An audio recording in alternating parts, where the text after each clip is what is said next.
नमस्कार, मैं हूं सुधीर चौधरी और डीएनए में आपका स्वागत है। आप देख रहे हैं रात 9 बजे देश का नंबर 1 न्यूज शो। आज पूरे देश के दिल में एक सवाल है कि क्या 2 दिन बाद देश की जनता एक रिकॉर्ड तोड़ फैसला देने वाली है। यह सवाल इसलिए उठा है क्योंकि 1984 के बाद से किसी भी पार्टी या गठबंधन को लोकसभा में स्पष्ट बहुमत कभी नहीं मिला। एग्जिट पोल के अनुमान बता रहे हैं कि 2014 21वीं सदी का 1984 बन सकता है। ऐसे में आज हम भारत के जनादेशों का डीएनए टेस्ट करेंगे। हम आपको बताएंगे कि आखिर पार्टियां स्पष्ट बहुमत से दूर क्यों रह जाती हैं। देश ने अब तक कितने स्पष्ट बहुमत देखे हैं और नेताओं ने, प्रधानमंत्रियों ने उनका क्या क्या फायदा उठाया है। इसके बाद देखेंगे कि नरेंद्र मोदी के लिए सत्ता का हाईवे कैसे साफ किया जा रहा है। बीजेपी में आजकल मीटिंग का खेल चल रहा है और नरेंद्र मोदी के लिए रास्ता साफ करने के लिए कार्य प्रगति पर है, ताकि नरेंद्र मोदी की गाड़ी राजनीति के नेशनल हाईवे पर बिना किसी परेशानी के दौड़ सके। संभावित जीत के दरवाजे पर खड़ी बीजेपी के अंदर क्या चल रहा है, ये जानना भी आज आपके लिए जरूरी है। इसके अलावा कांग्रेस और बीजेपी के दफ्तरों की तस्वीरें भी आज आपको जरूर देखनी चाहिए। इन तस्वीरों में बदलाव के संकेत आप साफ नजर आपको आएंगे।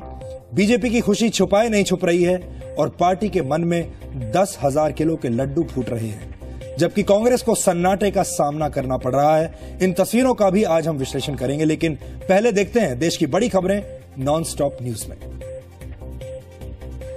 सुधीर, खबरों का विस्तार से विश्लेषण करें उससे पहले एक नजर आज की बड़ी खबरों पर। सभी एग्जिट पोल में मोदी सरकार की आहट ने बीजेपी में हलचल बढ़ा दी है। नरेंद्र मोदी से मुलाकात करने के लिए बीजेपी अध्यक्ष राजनाथ सिंह, अरुण जेटली और नितिन गडकरी गांधीनगर गए। इस बैठक में पार्टी ने चुनाव परिणाम के बाद की रणनीति पर चर्चा की। टेलीफोन पर हो रही थी तो मैंने कहा कि टेलीफोन पर सभी बात वो नहीं हो पाएगी, इसलिए थोड़ी देर साथ बैठते हैं और साथ बैठने के बाद। इस बीच संघ के बड़े विचारक भी कल दिल्ली पहुंच रहे हैं। संघ प्रमुख मोहन भागवत और उनके 2 सहयोगी सुरेश सोनी और भैयाजी जोशी चुनाव नतीजे आने तक दिल्ली में ही रहेंगे। माना जा रहा है कि नतीजों के पहले ही संघ और बीजेपी के नेता मिलकर आने वाले दिनों की रणनीति तैयार करेंगे। लोकसभा चुनाव के नतीजे आने के पहले ही बीजेपी के अंदर खटपट के संकेत भी मिलने लगे हैं। सुषमा स्वराज आज नरेंद्र मोदी से मिलने गांधीनगर नहीं गई तो अटकलें लगने लगी कि वो नाराज हैं। सूत्रों के मुताबिक सुषमा स्वराज सरकार बनने की स्थिति में अपने लिए सम्मानजनक भूमिका चाहती हैं। हालांकि सुषमा स्वराज ने ऑल इज वेल कहकर सारी अटकलें खारिज करने की कोशिश की। राजनाथ जी और नितिन जी के मेरी मुलाकात के बारे में जो कयास लगाए जा रहे हैं वो बिल्कुल गलत हैं। नितिन जी और राजनाथ जी मुझसे मिलने आए थे, ये केवल शिष्टाचार भेंट थी और कोई दूसरी बात उसमें नहीं थी। पार्टी सूत्रों के मुताबिक एल.के. आडवाणी ने सरकार में कोई भूमिका लेने से इनकार कर दिया है, लिहाजा पार्टी उन्हें एनडीए चेयरमैन बनाए रखने पर विचार कर रही है। फिलहाल आडवाणी एनडीए के कार्यकारी चेयरमैन हैं और सूत्रों के मुताबिक वो बीजेपी के सलाहकार की भूमिका में रहना चाहते हैं। मोदी अगर पीएम बनते हैं तो गुजरात का सीएम कौन होगा, ये खुद मोदी ही तय करेंगे। गुजरात में मोदी के उत्तराधिकारी की रेस में आनंदीबेन पटेल का नाम सबसे आगे है। बीजेपी के पीएम कैंडिडेट नरेंद्र मोदी चुनाव नतीजे आने के बाद गांधीनगर से दिल्ली जाने के पहले वाराणसी जाएंगे। मोदी ने वाराणसी से भी चुनाव लड़ा है। राजनाथ सिंह साफ संकेत दे चुके हैं कि दोनों जगह से जीत की सूरत में वाराणसी ही मोदी की कर्मभूमि होगी। राजनाथ साफ कर चुके हैं कि गुजरात में मोदी की जगह सीएम कौन होगा ये जल्द तय हो जाएगा।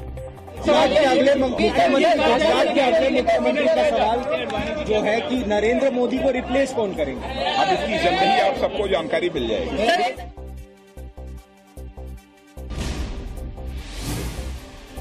चुनावी नतीजे आने से पहले ही एनडीए से जुड़ने की चाहत रखने वाली पार्टियों की होड़ लग गई है। नवीन पटनायक की पार्टी बीजेडी ने साफ कहा है कि सशर्त समर्थन के लिए वो तैयार हैं, पर अंतिम फैसला पार्टी फोरम पर ही होगा। State Assembly has suggested that conditional support can be given, but this is an issue that will need discussion inside the party. AIADMK ने भी ये कहकर संकेत दिए हैं कि मोदी और जयललिता राजनीतिक दोस्त हैं, हालांकि वो पत्ते 16 मई के बाद खोलेंगे। Whether one likes it or not, कोई पसंद करे या नहीं, मोदी की लहर तो है, यही जमीनी हकीकत है। इसलिए अगर मोदी पीएम बनते हैं या सरकार बनती है तो कोई समस्या नहीं होगी। बीजेपी ने भी एनडीए में आने वाली सभी पार्टियों के लिए दरवाजे खोल दिए हैं। कौन सपोर्ट करना चाहता है, कौन सपोर्ट करता है, तो निश्चित तौर से कोई एनडीए और भारतीय जनता पार्टी ने नो एंट्री का बोर्ड तो लगाया नहीं है। एनसीपी को भी लग रहा है कि चुनाव में बीजेपी सबसे बड़ी पार्टी बनेगी। लोकसभा चुनाव के नतीजों से पहले ही सहयोगी दल एनसीपी के सुर कांग्रेस के खिलाफ हो गए हैं। एनसीपी नेता तारिक अनवर ने माना है कि कमियों की वजह से ही इस चुनाव में हार मिलेगी। एनसीपी का कहना है कि यूपीए सरकार विकास के कामों का प्रचार करने में पिछड़ गई। कमियां नहीं थी तो फिर ये रिजल्ट नहीं होता, कहीं न कहीं तो कमी थी। मनमोहन सिंह के नेतृत्व में बहुत सारे अच्छे काम भी हुए, लेकिन जैसा मैंने पहले भी कहा है कि उसका हम लोगों ने प्रॉपर ढंग से वो लोगों तक उसको पहुंचाने में हम कामयाब नहीं हुए। हालांकि कांग्रेस को एग्जिट पोल नतीजों पर बिल्कुल यकीन नहीं है। देखिए, अभी चुनाव के परिणाम आने में 36 घंटे पड़े हैं। जरूर एग्जिट पोल के कुछ रुझान आए हैं, और अगर आप पीछे जाके देखें तो एग्जिट पोल कभी सही रहे हैं और कभी गलत रहे हैं। सूत्रों के मुताबिक कांग्रेस का आकलन है कि बीजेपी किसी भी हाल में 170 से ज्यादा सीटें नहीं जीत पाएंगी और एनडीए 200 का आंकड़ा शायद ही पार कर पाए। बीजेपी की सरकार बनने की आहट ने मोदी के विरोधियों को एक दूसरे के खिलाफ खड़ा कर दिया है। कल तक तीसरे मोर्चे की बात करने वाले जेडीयू ने आरोप लगाया है कि मुलायम की वजह से यूपी में बीजेपी को कामयाबी मिली।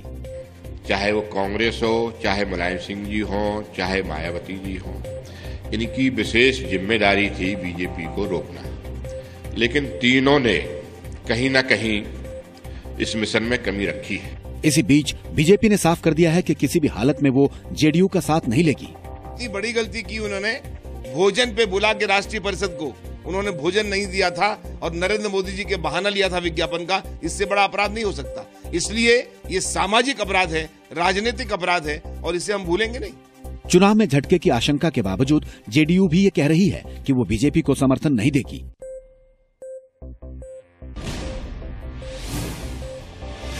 प्रधानमंत्री मनमोहन सिंह अपने कैबिनेट की आखिरी औपचारिक बैठक 17 मई यानी चुनाव नतीजों के अगले दिन लेंगे। ये बैठक 17 मई को सुबह 11:30 बजे होगी। इसके बाद प्रधानमंत्री और उनका पूरा मंत्री परिषद इस्तीफा दे देगा। फिर प्रधानमंत्री राष्ट्रपति से मिलकर अपना इस्तीफा सौंपेंगे और 15वीं लोकसभा भंग करने की सिफारिश करेंगे। नरेंद्र मोदी के विरोधियों को पाकिस्तान जाने की नसीहत देने वाले बिहार बीजेपी नेता गिरिराज सिंह फिर विवाद में हैं। गिरिराज ने कहा है कि आखिर सभी आतंकवादी एक समुदाय से ही क्यों ताल्लुक रखते हैं। देश में जितने आतंकवादी गतिविधि में लोग पकड़े जा रहे हैं वो एक समुदाय से जुड़े हैं। हालांकि गिरिराज सिंह का ये कहना है कि आतंकवाद समुदाय विशेष का नहीं बल्कि देश का मसला है, लेकिन गिरफ्तार लोगों के एक खास समुदाय के होने पर आखिर सेकुलर नेता चुप क्यों हो जाते हैं।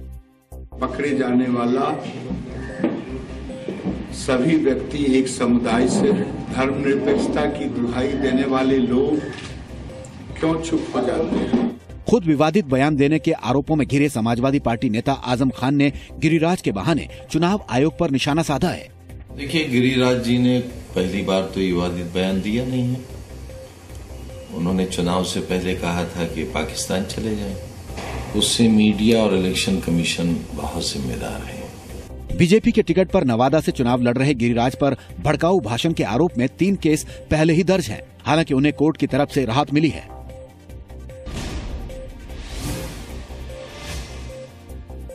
हैदराबाद सनराइजर पर धमाकेदार जीत के साथ ही आईपीएल 7 के पॉइंट टेबल में किंग्स 11 पंजाब नंबर 1 पर पहुंच गया है। पंजाब की जीत के हीरो रिद्धिमान साहा और मैक्सवेल बेली रहे। दोनों ही टीमों की तरफ से 12-12 छक्के लगे। 206 रन का टारगेट हासिल करने उतरी पंजाब की टीम की शुरुआत खराब रही और सहवाग सस्ते में आउट हो गए, लेकिन रिद्धिमान और मानव की जोड़ी ने ताबड़तोड़ बैटिंग की। रही सही कसर मैक्सवेल और बेली ने पूरी कर दी। लोकसभा चुनाव में बीजेपी की जीत की उम्मीद की वजह से शेयर बाजार में जारी रिकॉर्ड तोड़ तेजी पर आज ब्रेक लग गया। आज शेयर बाजार के 24,000 के पार बंद होने की आस लगाई जा रही थी, पर मुनाफा वसूली की वजह से सेंसेक्स 200 अंकों के दायरे में कारोबार करता रहा और अंत में 56 पॉइंट गिरकर 23,815 पर बंद हुआ। निफ्टी की चाल भी सुस्ती रही।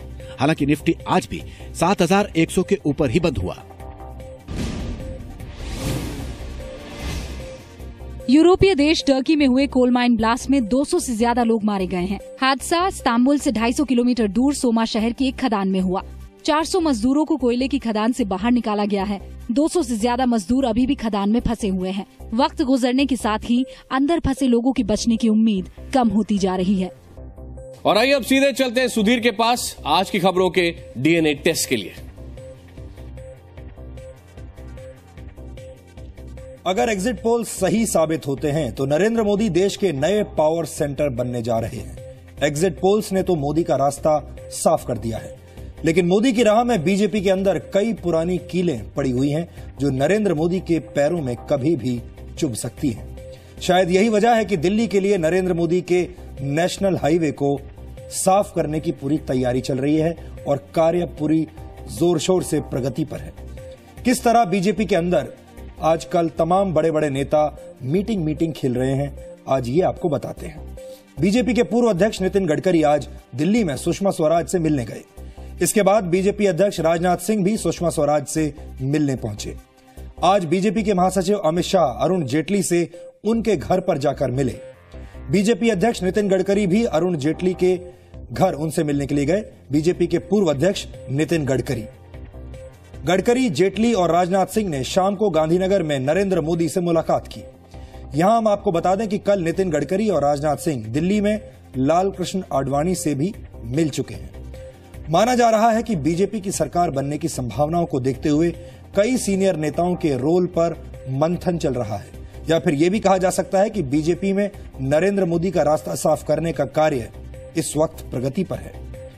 नरेंद्र मोदी के आदमी काम पर हैं और जल्द ही उनका नेशनल हाईवे साफ हो जाएगा।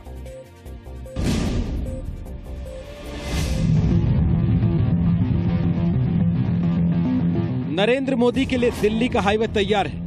कोई कांटा रास्ते में ना आए, इसलिए राजनाथ सिंह, नितिन गडकरी और अरुण जेटली हाईवे की सफाई में जुटे हैं। शाम को गांधीनगर में दिल्ली की हलचल का संदेश नरेंद्र मोदी को मिल गया होगा।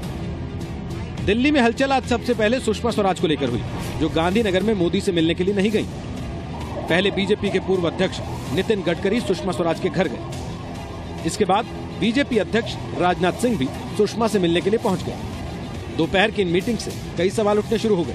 हालांकि बाद में कैमरे के सामने सुषमा ने ऑल इज वेल कह दिया।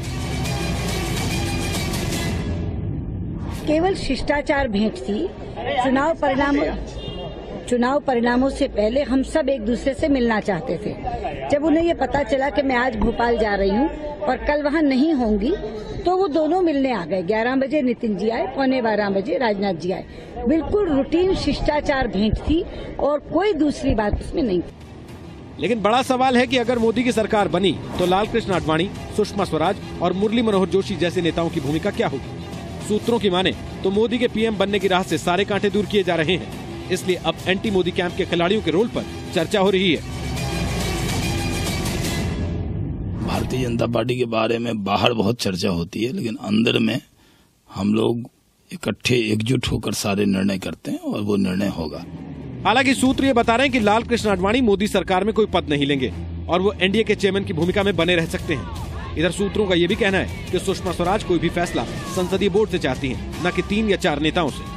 कुछ बातें टेलीफोन पर हो रही थी, तो मैंने कहा कि टेलीफोन पर छोटी बात संभव नहीं हो पाएगी, इसलिए थोड़ी देर साथ बैठते हैं और साथ बैठने के बाद जो इलेक्शन कैंपेन का जो अपना अनुभव रहा है उसको शेयर करें। मोदी के लिए राजनाथ सिंह, नितिन गडकरी और अरुण जेटली दूसरी अड़चनों की सफाई और नेताओं की संतुष्टि के लिए मीटिंग पर मीटिंग कर रहे हैं। आडवाणी तो आज दिल्ली में अपने घर पर रहे। मुरली मनोहर जोशी अभी कानपुर में है। कल संघ के आला विचारक दिल्ली आ रहे हैं और बीजेपी के नेताओं के साथ संघ की मीटिंग भी हो सकती है।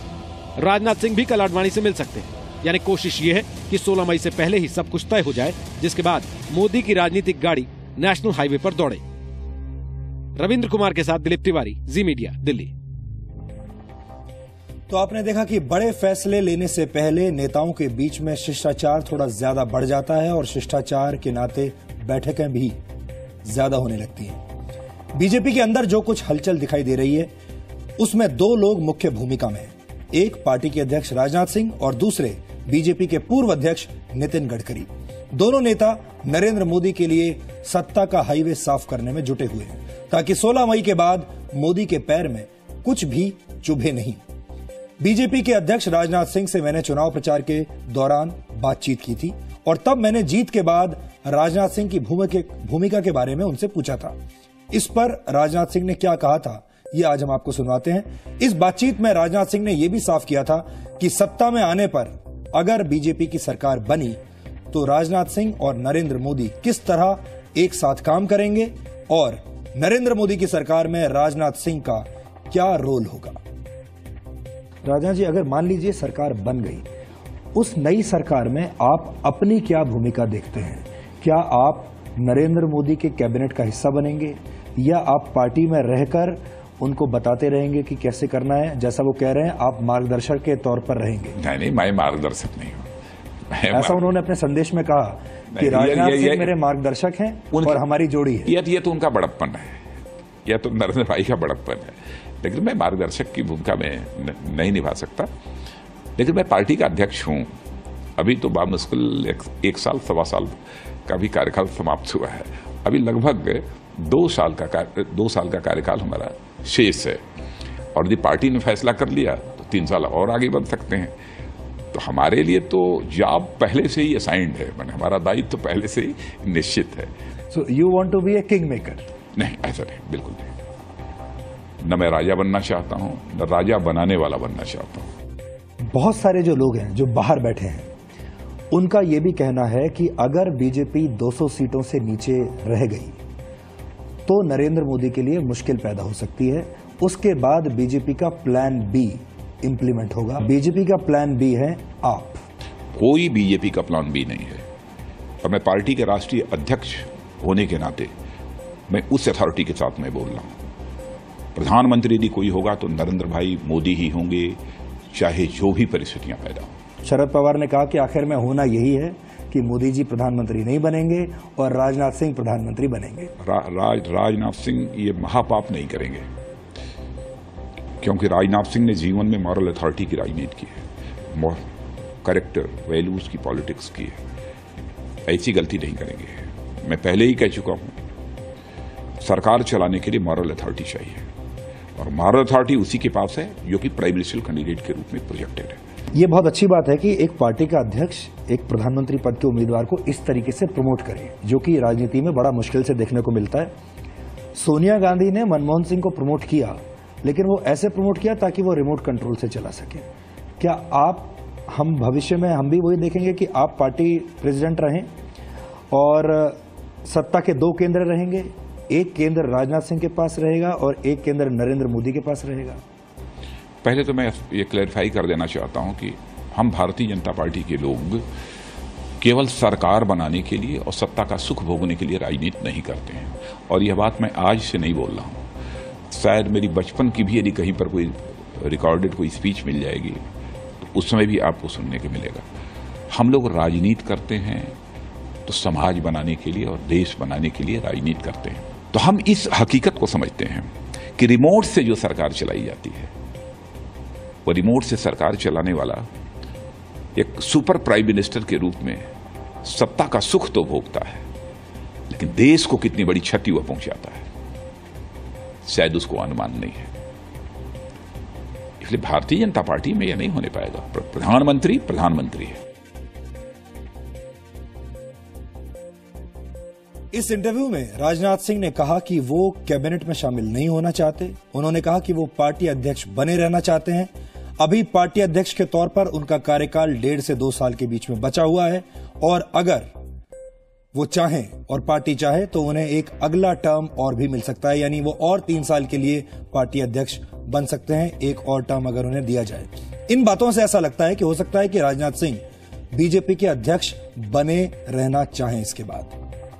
लेकिन उसके बाद बीजेपी में क्या अंदरूनी समीकरण बनेंगे ये अभी देखने की बात है और उन्हीं समीकरणों को ध्यान से इस वक्त तमाम बड़े नेता देख रहे हैं और उसमें भूमिका भी निभा रहे हैं। जैसा कि हम आपको कह रहे हैं कि 16 मई को अगर नरेंद्र मोदी जब दिल्ली में आए तो उनके पैर में एक भी कील चुभनी नहीं चाहिए। यही नरेंद्र मोदी के शुभचिंतक इस वक्त इस पर बातचीत कर रहे हैं। डीएनए में अब उस सवाल की बात करते हैं जो पूरे देश के दिल में उबल रहा है। वो सवाल यह है कि क्या 2 दिन बाद देश की जनता एक रिकॉर्ड तोड़ फैसला देने वाली है। यह सवाल इसलिए उठा है क्योंकि 1984 के बाद से किसी भी पार्टी या गठबंधन को लोकसभा में स्पष्ट बहुमत नहीं मिला है।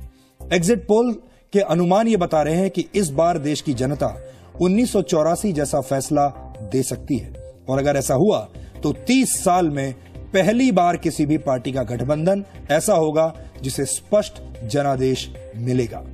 1984 में राजीव गांधी की अगुवाई में कांग्रेस को सबसे बड़ा जनादेश मिला था। कांग्रेस को 414 सीट मिली थी, जिसके बारे में आज शायद कोई सपना भी नहीं देख सकता, और करीब 51% वोट कांग्रेस को मिले थे। भारत के चुनावी इतिहास में यह कांग्रेस का सबसे अच्छा प्रदर्शन रहा था, लेकिन इसके बाद किसी भी पार्टी को देश की जनता ने स्पष्ट बहुमत के लड्डू नहीं खिलाए। लेकिन 2014 के लोकसभा चुनाव में एग्जिट पोल बता रहे हैं कि 1984 के बाद पहली बार कोई गठबंधन या पार्टी सीधे तौर पर स्पष्ट बहुमत के साथ सत्ता में आ सकती है। चुनाव के बाद किसी गठबंधन जोड़ तोड़ की राजनीति की जरूरत नहीं पड़ेगी।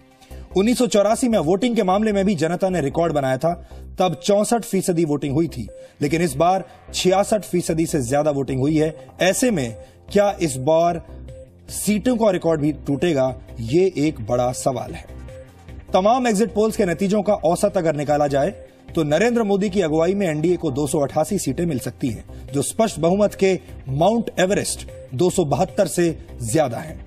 जनता का फैसला क्या होगा ये तो 16 मई को साफ हो जाएगा, लेकिन एग्जिट पोल जो अनुमान लगा रहे हैं उनके आधार पर अभी ये तो कहा ही जा सकता है कि 30 साल के बाद देश की जनता सरकार पर सीधा फैसला करने वाली है। हम स्पष्ट बहुमत को माउंट एवरेस्ट इसलिए कह रहे हैं क्योंकि जिस तरह से भारतीय राजनीति में गठबंधन युग की शुरुआत हुई, उसमें 272 का आंकड़ा छूना बेहद मुश्किल होता है। 1991 के बाद से जोड़ तोड़ की राजनीति पूरा देश देखता आ रहा है। हम आपको बताते हैं कि 62 साल के चुनावी इतिहास में अब तक किस किस नेता को जनता ने बहुमत के माउंट एवरेस्ट पर बैठाया है। अब ध्यान से देखिए, 1952 के पहले आम चुनाव में जवाहरलाल नेहरू की अगुवाई में कांग्रेस को 364 वोट मिली थी, माफ कीजिए कि 364 सीटें मिली थी, और करीब 45% वोट कांग्रेस को मिले थे। कांग्रेस में जवाहरलाल नेहरू के कद का कोई दूसरा नेता उस वक्त नहीं था। 1957 के दूसरे आम चुनाव में जवाहरलाल नेहरू को जनता ने फिर चुना। कांग्रेस को इस बार 371 सीटें मिली और करीब 48% वोट कांग्रेस को मिले। 1962 के लोकसभा चुनाव में भी जवाहरलाल नेहरू की अगुवाई में कांग्रेस को स्पष्ट बहुमत मिला। पार्टी को 361 सीट और करीब 45% वोट मिले। यानी नेहरू को देश की जनता ने लगातार 3 बार स्पष्ट जनादेश दिया।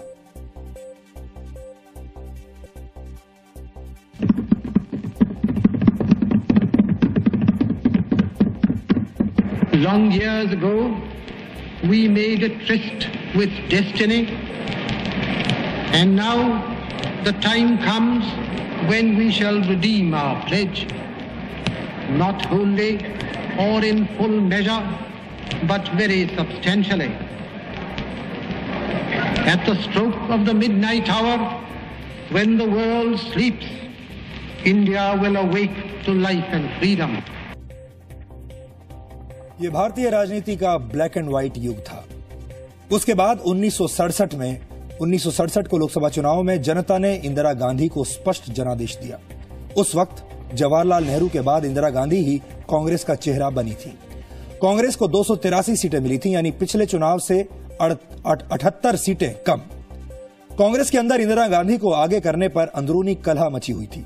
हालांकि इंदिरा गांधी सारे अंतर विरोधों से निकलकर कांग्रेस का सबसे बड़ा चेहरा बनी। 1971 के लोकसभा चुनाव में इंदिरा गांधी मजबूत बनकर उभरी और कांग्रेस को 352 सीटों का स्पष्ट जनादेश मिला।